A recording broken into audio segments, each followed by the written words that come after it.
La liste des frais liés au télétravail peut être longue et l'administration en identifie plusieurs catégories,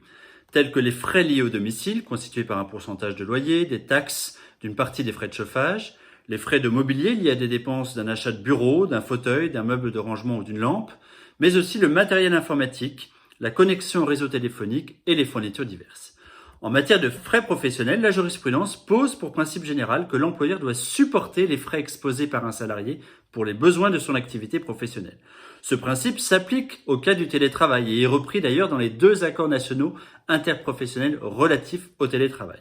L'accord national interprofessionnel du 26 novembre 2020 indique que la validation par l'employeur doit intervenir préalablement et non postérieurement à l'engagement des dépenses par le salarié. L'accord national interprofessionnel du 26 novembre 2020 incite les employeurs à négocier les conditions de mise en place du télétravail avec leurs représentants du personnel, car la mise en place de règles collectives permet en effet d'éviter des contentieux sur ce sujet. La négociation d'un accord d'entreprise traitant des frais du télétravail est intéressante pour l'employeur puisque ces dispositions primeront sur celles de l'accord national interprofessionnel de 2005 mais aussi de 2020, même si elles sont moins favorables aux salariés.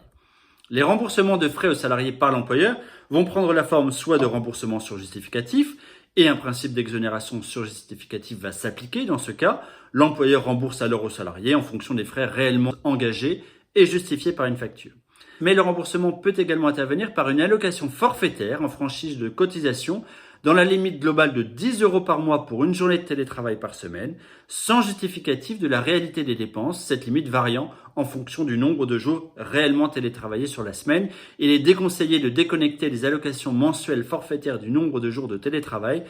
puisque l'exonération des allocations forfaitaires n'est admise que dans des limites dépendant du nombre de jours télétravaillés.